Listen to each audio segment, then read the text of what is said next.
pulling up into a very close formation loop.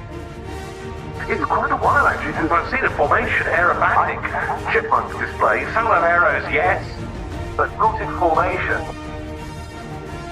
Maintaining close formation in low-powered aircraft like this is very challenging.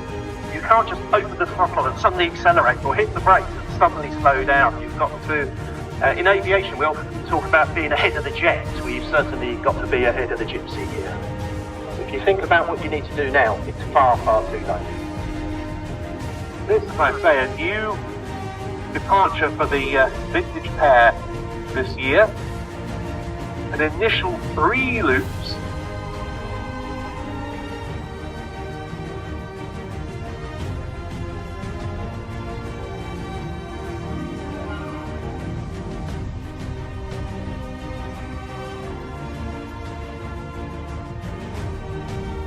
Beautiful line of stern barrel rolls there, so named because they're basically describing the inside outline of an imaginary barrel.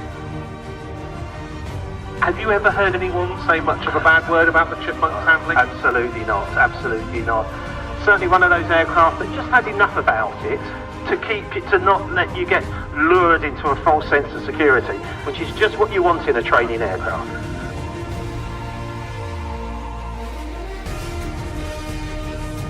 It's a terrible old cliche, I know, but easy to fly, difficult to fly well and accurately, but it is true. Very true. The first Chipmunks were delivered to the RAF 75 years ago this year to the Oxford University Air Squadron at Kidlington.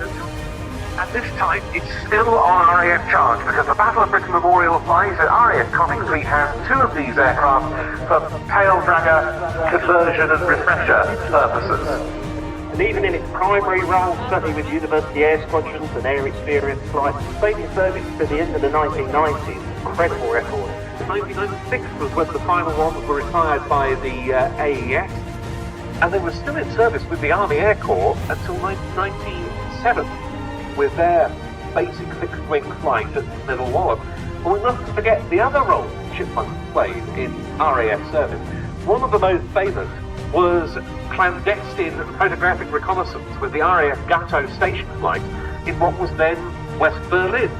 The Allies had the right to fly around the Berlin control zone, and they used the opportunity for reconnaissance.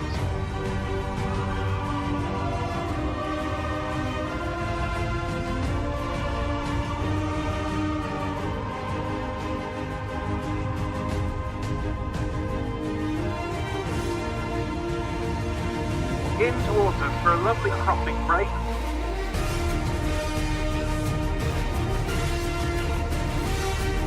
The Chipmunk was always a super display aeroplane as they come in for a crossover.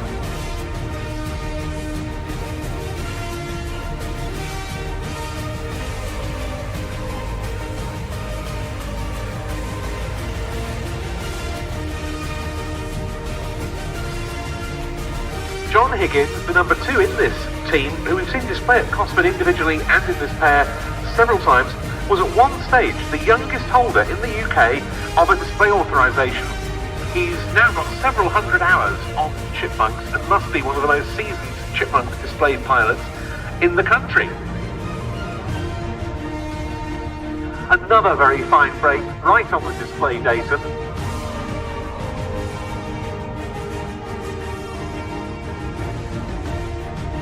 One of the things I'm finding really impressive about this display, quite a lot of brakes, immediate and very snappy rejoins.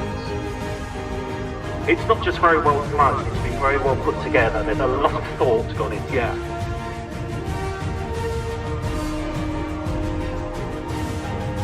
I expect we're going to see a very nice close formation landing, and if it's anything like the landings I've seen them do as a pair at other events, it could well be a rather nice side-slipped formation landing.